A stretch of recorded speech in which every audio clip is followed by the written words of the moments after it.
தோற்றது மிகப்பெரிய வருத்தனம். அவரும் எது எல்லாத்தையும் அவர் சொல்கிறாரு, இதெல்லாம் நான் மாற்றுறேன், அதெல்லாம் நான் மாற்றுறேன்ட்டு. அவருக்கான ஒரு வாய்ப்பை கொடுக்க மாட்டேங்கிறீங்களா? இது மக்களுக்கான தோல்வி தான். இன்னும் மக்கள் தோல்வி செஞ்சுட்டே இருந்தால் நாடு எங்கே போகும் தெரியாது. எதுக்கோ ஏமாந்துட்டாங்க.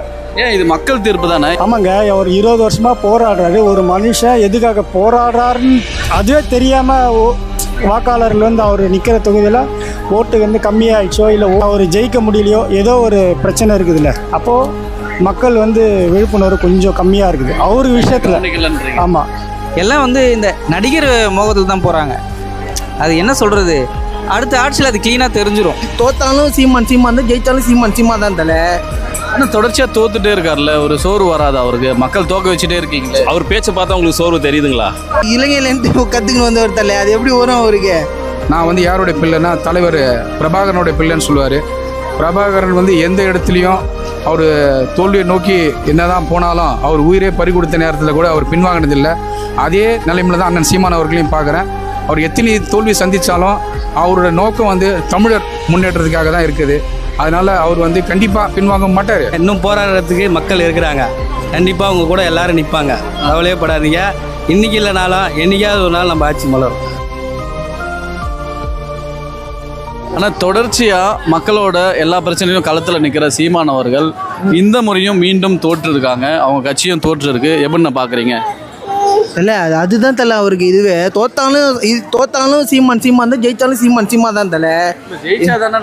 இல்லை தலை, ஜெயித்தாலும் எப்படி சொல்கிறது, அவர் ஜெயித்தாலும் அவர் கேரக்டர் மாற போகிறதில்ல, அப்படி தான் இருப்பார். தோத்தாலும் அவர் கேரக்டர் மாற போகிறதில்ல, அப்படி தான் இருப்பார் அவர்.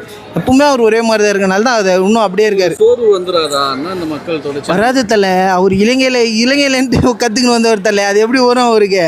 அவர் இங்கே ஒன்றும் கற்றுக்கல, இலங்கையிலேருந்து கற்றுக்கணும் வந்தவர், அதெல்லாம் வராது. சிறப்பாக இருப்பாப்பில்ல, சிறப்பாக இருப்பாப்பில்ல. ஒருவேளை அவங்க சோர்வில் இருக்கிறாங்க, தோல்வி சந்தித்த இந்த நேரத்தில் அவங்களுக்கு எதனா அவரை சப்போர்ட் பண்ணுற ஒரு இளைஞனா அவருக்கு எதனா நீங்கள் இந்த நேரத்தில் சொல்லணும்னா என்ன சொல்லுங்கள்? அவர் தான் சோர்வே ஆக மாட்டாருன்றல, அப்புறம் அதுக்கே சோர்வு அவரே சொல்லிக்கிறாரு. அவரே சொல்லியிருக்காருல, நான் ஏன் சோர்வாக போகிறேன், அந்த பக்கமும் சரி இந்த பக்கமும் சரி, நான் எப்பவுமே தனி பக்கம் தானே அவரே சொல்லியிருக்காரு. அப்போ நம்ம ஏன் கவலை பண்ணோம்? நம்ம எதுக்கு கவலை பண்ணோம்? அவர் சோர்வே ஆகக்கூடிய ஆள் கிடையாது. அவரே தான் சொல்கிறாரு, அது சாப்பிடுங்க இது சாப்பிடுங்க, நான் சொல்கிறதே சாப்பிடுங்க, கில்லி மாதிரி இருக்கலாம்னு அவரே சொல்கிறாரு. அப்புறம் எதுக்கு நம்ம வருத்தப்படணும்? சோறுலாம் ஆக மாட்டார் தலை, சிறப்பாக தான் இருப்பார். ஆனால் தொடர்ச்சியாக மக்கள் களத்தில் மக்களோட மக்களாக எல்லா பிரச்சனைகளுக்கும் போராடக்கூடிய தலைவராக திரு சீமான் அவர்கள் இருக்காங்க. ஆனால் தொடர்ச்சியாக தோல்விகளை சந்திக்கிறாங்க. இந்த தேர்தல்லையும் தோல்வியை சந்திச்சிருக்காங்க. எப்படி நான் பார்க்குறீங்க? இந்த தேர்தலில் தோல்வியை சந்திச்சாக்கா வாக்காளர்கள்கிட்ட ஏதோ பிரச்சனை இருக்குதுன்னு அர்த்தம். வாக்காளர்கள்? ஆமாம், வாக்காளர்கள்கிட்ட இவர் சொல்கிற விஷயத்த அவங்க சரியாக புரிஞ்சிக்கலனாக்கா கண்டிப்பாக ஏதோ பிரச்சனை இருக்குது வாக்காளர்கிட்ட. எதுக்கோ ஏமாறுறாங்கன்னு அர்த்தம். ஆமாம், எதுக்கோ ஏமாறுறாங்க, எதுக்கோ ஏமாந்துட்டாங்க. ஏன் இது மக்கள் தீர்ப்பு தானே? ஏன் வாக்காளர்கிட்ட பிரச்சனை இருக்குதா பார்க்குறீங்க? ஆமாங்க, ஒரு 20 வருஷமாக போராடுறாரு. ஒரு மனுஷன் எதுக்காக போராடுறாருன்னு அதுவே தெரியாமல் வாக்காளர்கள் அவர் நிற்கிற தொகுதியில் ஓட்டு கம்மியாகிடுச்சோ இல்லை ஓட்டே இல்லை அவர் ஜெயிக்க முடியலையோ ஏதோ ஒரு பிரச்சனை இருக்குதுல்ல, அப்போது மக்கள் விழிப்புணர்வு கொஞ்சம் கம்மியாக இருக்குது அவர் விஷயத்தில். ஆமாம், அவர் விஷயத்தில் கொஞ்சம் கம்மியாக இருக்குது. இப்போது தோற்றுருக்கக்கூடிய தோல்வியை சந்திச்சிருக்கக்கூடிய இந்த சூழலில் அவருக்கு ஆறுதலாக எதனா சொல்லணும்னா என்னென்ன சொல்லுவீங்க? கண்டிப்பாங்க, அவர் முயற்சியை கைவிட மாட்டார்னு நினைக்கிறேன். என்னதான் இருந்தாலும் அவர் ஒரு போராளி. அவருக்கு வெற்றி கிடைச்சே தீரும். என்ன கிடைக்குதோ எங்களுக்கு தெரியல. எம்பிலையும் கிடைக்கலாம், இல்லை அடுத்து நெக்ஸ்ட்டு எம்எல்ஏயும் கிடைக்கலாம். கண்டிப்பாக அவருக்கு வெற்றி கிடைக்கும்.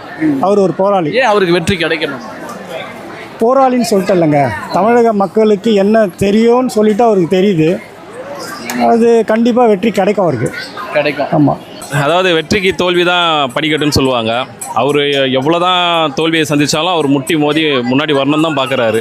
ஸோ கண்டிப்பாக ஒரு நாள் வருவார். அதுக்கான படி தான் அவர் பண்ணிகிட்ருக்கிறாரு. ஸோ இந்த முறை வரலாம், நெக்ஸ்ட் டைம் வரலாம், அவ்வளோதான். ஆனால் தொடர்ச்சியாக தோத்துட்டே இருக்கார்ல, ஒரு சோர்வு வராது அவருக்கு? மக்கள் தோக்க வச்சுட்டே இருக்கீங்களே, அவர் பேச்சை பார்த்தா உங்களுக்கு சோர்வு தெரியுதுங்களா? கண்டிப்பாக கிடையாது. நீங்கள் நல்லா பாருங்கள், சோர்வுன்றதே அவர்கிட்ட கிடையவே கிடையாது. அவர் நல்லா தான் தன்னுடைய கட்சியை நல்லா தான் கொண்டு போயின்னுக்கிறாரு. சோர்வே பார்க்க முடியல அவர்கிட்ட. பார்க்க முடியல. சரிண்ணா, என்னதான் இருந்தாலும் சரி, மனசளவில் கொஞ்சம் காயப்பட்டு இருக்காங்கன்னு வச்சுப்போம். இந்த தருணத்தில் அவருக்கு எதுனா நீங்கள் சொல்லணும்னா என்னென்ன சொல்லுவீங்க? எதிராக நான் சொல்கிறதுக்கு என்ன இருக்குது? அவர் எதிரெல்லாம் நம்ம சொல்கிறேன். அவர் எதிராக இல்லைண்ணே, இந்த முறையும் தோத்துருக்க இந்த சூழ்நிலையில் அவருக்கு நீங்கள் ஆறுதலாக என்ன சொல்லணும்னா என்ன சொல்வீங்கன்னு கேட்குறேன். அதெல்லாம் சொன்னா கண்டினியூ மறுபடியும் அவர் நிற்கணும் தான் சொல்லுவேன். வேறு எதுவுமே சொல்கிறதுக்கு இல்லையா? அதெல்லாம் வேறு என்ன சொல்ல முடியும்னு நினைக்கிறீங்க? மறுபடியும் நீங்கள் ட்ரை பண்ணுங்க, அவ்வளோதான். ட்ரை கீப் ஆன் ட்ரைங்க, அவ்வளோதான். முயற்சியே திருவினையாக்கும். அவர் ட்ரை பண்ணுறாரு, மக்கள் அவரை மக்கள் வர வைக்கலன்னா என்ன சொல்கிறது? மக்கள் தேர்ந்தெடுக்கலாம், நம்ம ஒன்றுமே பண்ண முடியாது. அது மக்கள் தான் யோசிக்கணும். சரி, மக்கள் ஏன் அவரை தேர்ந்தெடுக்கணும்னு நினைக்கிறீங்க? அதுதான் நான் முன்னாடியே சொன்னேன் இல்லையா, வேளாண் துறைக்கு முக்கியத்துவம் கொடுக்குறாரு, ஆற்றை பற்றி பேசுகிறாரு, பனை மரங்களை பற்றி பேசுகிறாரு. நமக்கு மக்களுக்கு என்ன தேவையோ அதை கரெக்டாக பேசுகிறாரு. ஸோ அதனால் மக்கள் முக்கியத்துவம் கொடுத்தா நல்லதாக இருக்கும். இந்த இலவசம் இதெல்லாம் வந்து முக்கியம் கிடையாது. நமக்கு தேவை வாழ்வியலுக்கு என்ன தேவையோ அதை கரெக்டாக பேசிகிட்டு இருக்கிறாரு அவர். அதனால் முக்கியத்துவம் கொடுத்தா நல்லது. நன்றி. தொடர்ச்சியாக போராட்ட காலங்களில் மக்களோட மக்களாக நிற்கக்கூடிய திரு சீமான் அவர்கள் இந்த தேர்தலையும் தோற்றுருக்காங்க, அவங்க கட்சியும் தோற்றுருக்கு. எப்படி நான் பார்க்குறீங்க? தோற்றது மிகப்பெரிய வருத்தம்னா. ஏன் வருத்தம்னு கேட்டிங்கன்னா, இப்போது ஏடிஎம்கே ஆட்சியை நம்ம பார்த்துட்டோம், டிஎம்கே ஆட்சியும் பார்த்துட்டோம். இப்போ டிவிக்கே வந்தாலுமே அவங்களுக்கு என்ன ஏதெல்லாம் கரெக்டாக பண்ண முடியுமான்னு தெரில. ஏன்னா மேலே இடத்துலேருந்து ப்ரெஷர் இருக்கும். இவரால் வந்து எடுத்தோன்னே அந்த ப்ரெஷரை தாங்குவாரானா தாங்கிட முடியாது. டிவிக்கால் என்டிகே இத்தனை வருஷ காலமாக இருந்திருக்கு. அப்போ அவங்களுக்கு என்னென்ன பண்ணணும் எல்லாமே தெரியும். அதனால் மிகப்பெரிய வருத்தம் என்டிகே தோற்ற காரணம். அது ரொம்ப வருத்தம் தான். அது ரொம்ப வருத்தம். சரி, இப்போ இந்த தோற்ற வருத்தத்தில் இருக்கக்கூடிய அந்த கட்சியோட ஒருங்கிணைப்பாளராக இருக்கக்கூடிய சீமான் அவர்களுக்கு இந்த தருணத்தில் நீங்கள் எதனா சொல்லணும்னா என்ன சொல்வீங்க? ஆழ்ந்த வருத்தம் தானே. எந்த கவலையும் பட வேணாம், வெல்வோம். நம்மளும் வெற்றியை ஒரு நாள் சந்திப்போம். நம்ம மக்களுக்கு நம்ம எடுத்து என்னன்னு சொல்லுவோம். இப்படி தோத்துட்டே இருக்கிறதுனால உங்களை போன்ற இளைஞர்கள்லாம் அவருக்கு விட்டு போக மாட்டீங்களா? தோத்துட்டே இருக்கிறனால எங்களுக்கு கவலையே கிடையாது.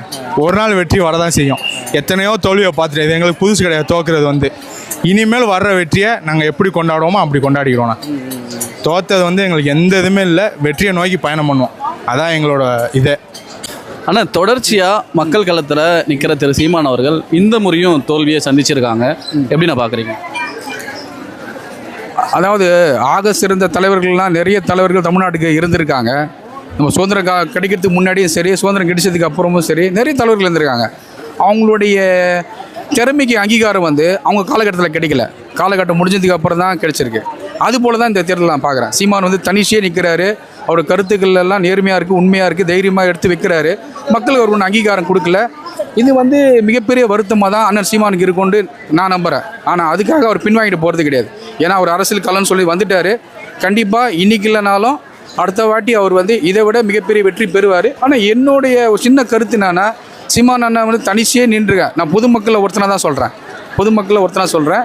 அவர் வந்து தனிச்சே நின்று போராடுறதை விட கொஞ்சம் சாணக்கியத்தனமாக கொஞ்சம் யோசித்து தமிழுக்காக, தமிழ் முன்னேற்றத்துக்காக அவர் எடுத்த கருத்துக்களை யார் ஏற்றுக்கிறாங்களோ அவங்களெல்லாம் ஒருங்கிணைச்சு கூட்டணி சேர்ந்தார்னா அவர் நினைக்கிற வெற்றி அவர் காலடியில் வந்து விழுவுண்டு என்னோட தனிப்பட்ட கருத்தை நான் பதிவு பண்ணிக்கிறேன். சரிண்ணே, இப்போது தோற்று இருக்கக்கூடிய இந்த சூழ்நிலையில் அவருக்கு ஆறுதலாக என்ன சொல்லணும்னா என்னென்ன சொல்லுவீங்க? அவருக்கு ஆறுதலாக சொல்லணுன்னா ஒன்று தான், அவர் எடுத்த முயற்சியை அவர் அடிக்கடி சொல்கிறது தான். நான் வந்து யாருடைய பிள்ளைன்னா தலைவர் பிரபாகரனுடைய பிள்ளைன்னு சொல்லுவார். பிரபாகரன் வந்து எந்த இடத்துலையும் அவர் தோல்வியை நோக்கி என்ன தான் போனாலும் அவர் உயிரே பறி கொடுத்த நேரத்தில் கூட அவர் பின்வாங்கினதில்லை. அதே நிலைமையில் தான் அண்ணன் சீமான் அவர்களையும் பார்க்குறேன். அவர் எத்தனை தோல்வி சந்தித்தாலும் அவரோட நோக்கம் வந்து தமிழர் முன்னேற்றத்துக்காக தான் இருக்குது. அதனால் அவர் வந்து கண்டிப்பாக பின்வாங்க மாட்டார். அவர் தோல்வியே சந்திச்சா கூட அதை சந்தோஷமாக ஏற்றுக்கின்னு மக்கள் இன்னும் அந்த மனநிலைமைக்கு வரல. எப்போ அந்த மக்கள் வந்து அங்கீகாரத்தை கொடுக்குறாங்களோ அது வரைக்கும் தொடர்ந்து அவர் போராடுவார்னு தான் நான் நினைக்கிறேன். தோல்வின்னு சொல்ல முடியாது, போராட்டம், மக்களுக்கான போராட்டம், அதுவும் வெற்றி தான். தொடர்ச்சியாக தோத்துட்டே இருக்காங்க. தோல்வி எல்லாருக்கும் தோல்வி வரும். ஏதாவது கண்டினியூவாக நம்ம ஜெயிக்கணும்னு அவசியமே கிடையாது. மக்களுக்காக போராடிட்டு இருக்காரு, அதுவே பெரிய வெற்றி தானே. ஏன்னா தோல்வின்றது செகண்டரி. ரொம்ப சந்தோஷம்தான். இல்லை வெற்றியும் தோல்வியும் சந்தோஷம்தான். அவருக்கு தோல்வி, அதாவது தோத்தாலும் சந்தோஷம்தான். ஏன்னா வந்து இன்னும் அவர் போராடி தான் இருக்க போகிறாரு. சாகிற வரைக்கும் போராடி தான் இருப்பார். கண்டிப்பாக மக்களுக்காக செய்வார். இல்லை, தொடர்ச்சியாக சாகரெல்லாம் போராடிட்டே இருந்தால் எப்போ அதிகாரத்துக்கு வர்றது? மக்கள் அதை கொடுக்கவே மாட்டீங்களா? அப்படி இல்லை, கண்டிப்பாக அடுத்த முறை, இந்த முறைன்றது இல்லை, அடுத்த முறை கண்டிப்பாக வர்றதுக்கு வாய்ப்பு இருக்குது. வருவார். இப்போது இந்த தோல்வியை சந்தித்து இருக்கிற இந்த சூழ்நிலையில் அவருக்கு எதனா ஆறுதலாக சொல்லணும்னா என்ன சொல்லுவீங்க? இது வந்து அவருக்கு புதுசே இல்லை. பல தோல்விகளை வந்து பார்த்துட்டு தான் வந்துட்டுருக்காரு. இது தோல்வி இல்லை, அடுத்தது கண்டிப்பாக வெற்றி அவருக்கு வரும். கண்டிப்பாக போராடணும். என்னக்கா சொல்றீங்க? அந்த நம்பிக்கையோடு அவர் போராடணுன்றேன். வெற்றி பெறுவார். தோத்துட்டாருன்னு சொல்லிட்டு அப்படியே இடிஞ்சு உட்காந்துருக்கூடாது. நெக்ஸ்ட் டைம் கண்டிப்பாக ஒரு பல டைம் தோல்வி கண்டாதான் வெற்றி வந்து கண்டிப்பாக வெற்றி பெற முடியும். அதனால் இது ஒரு தோல்வியாக எடுத்துக்காமல் அவர் வெற்றியாக நினச்சி மக்களுக்காக போராடி இன்னும் அவர் மேலே வரணுன்ட்டு தான் எங்களோட. ஆனால் நீங்கள் சொல்கிற மாதிரி தொடர்ச்சியாக போராடிட்டு தான் இருக்காரு, தொடர்ச்சியாக தோத்தும் பழகிட்டாரு. ஆனாலும் மக்கள் நீங்கள் அந்த வெற்றியை தர முடியுங்களே? இல்லை, கண்டிப்பாக. அதாவது இது வரைக்கும் தோல்வியாகவே இருக்கிறாரு. நெக்ஸ்ட் டைம் கடவுளோட இதுவால் வந்து அவர் வெற்றி பெறத்துக்கு வாய்ப்பு இருக்குதுல்ல. கண்டிப்பாக. நீங்கள் துணை இருக்க மாட்டீங்களா? இல்லை, கண்டிப்பாக எங்களோட சப்போர்ட்டும் கண்டிப்பாக இருக்கும்.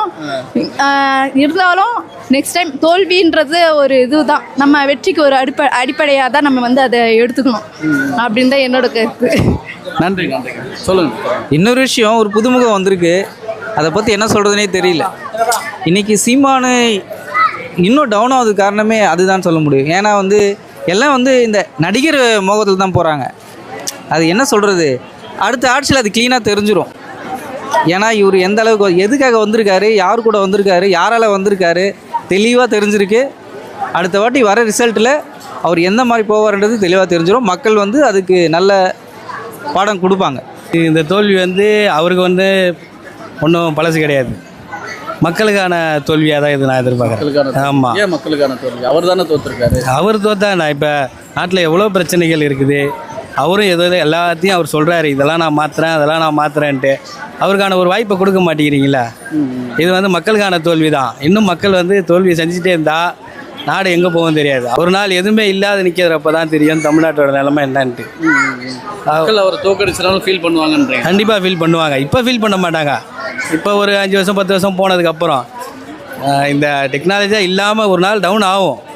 அப்போ வந்து அவருக்கான இது வரும். இந்த தருணத்தில் அவருக்கு நீங்கள் என்ன சொல்லணும்னா என்ன சொல்வீங்க?